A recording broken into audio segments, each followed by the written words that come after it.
Double A, you just told me off camera, 2 points dropped. Is that how you feel? Do you feel like United wasted an opportunity there with Chelsea? I didn't think being that good today.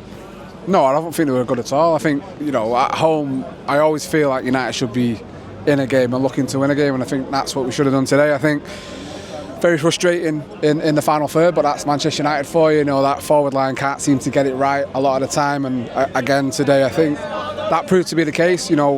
I'm not going to crash in on a young player, but Alejandro Garnacho needs to learn to be a bit more less selfish and a bit more selfless towards his teammates when he's in good positions and looks to pass the ball, and that's a young player that learning the game. And the bad thing is fans will say, well, he thinks he's the main man, he thinks he's better than he actually is.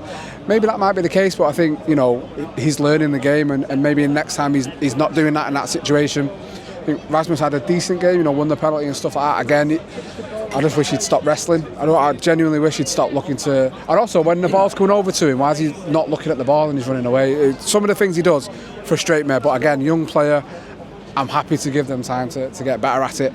I actually think he made a mistake bringing Rashford off today. I think Rashford wasn't too bad. I thought the frustration of Garnacho should have left Rashford on the pitch and Garnacho off. I actually think taking a guy off was a massive mistake, especially for Lindelof in the midfield. And you don't think it was because he was a walking red card, maybe a few fouls? Potentially, but I think we lost the midfield once he went off. I just think he was containing it. He was in the game. I thought he was brilliant for us, and if that's the reason he's brought him off, I support that. But I think it was, looking back on it, it probably was a mistake. But I think Chelsea were bad, and I think Chelsea coming here would have. Every Chelsea fan I've spoke to or seen of, they were expecting a win today, massively expecting a win, and I think if this had been a week ago, they would have got that win under the previous manager.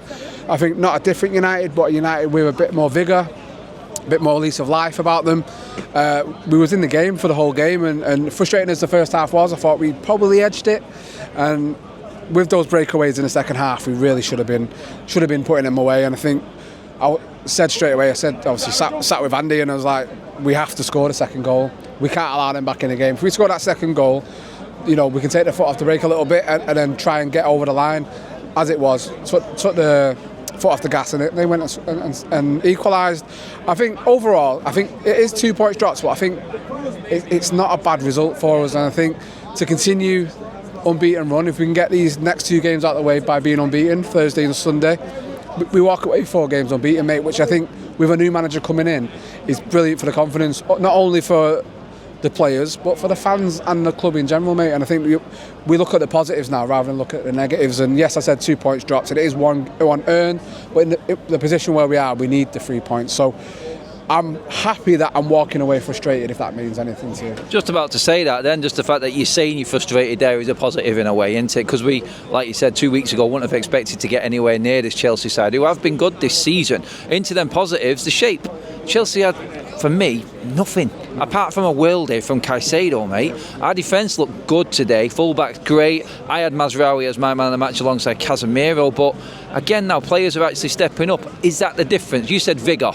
You said a difference in attitude in these players. Casemiro, a player lost, is now turning into our most important midfielder. Yeah, I massively think so. And I think, fans are very quick to turn the back on him and say he's done. I think a lot of it comes down to the restrictions put on by the manager, mate. And as much as you say they're going against him, or he's not allowing him to play, it's probably 50-50 on everything in all the situations. But yeah, the back 5, I think. Well, I had a couple of moments in the first half where that stupid pass out from the back could have cost us a goal, but overall I think the back 5 were a solid unit, and that's brilliant to see. Delo having another good game, the centre backs, number 4 and number 6 reminded me of Pallister and Bruce, mate, in a minute. That's how well they played together. Sorry. And then Mazraoui, mate, I think, absolute one of the signings of the summer in the Premier League. For the price we got him, he is absolutely brilliant, mate. I'd like to see a bit more going forward, but other than that, he's brilliant. The way he's in tight spaces, getting out from the back and passing it off to his man,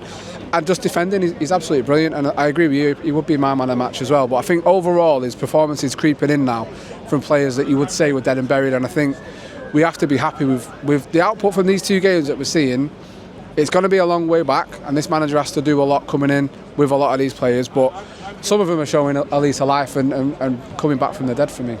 Give me that man of the match again before you go, mate. Who are you having? Yeah, no, I probably would agree with you and would say Mazraoui for that, mate. Double A, absolute legend. Get your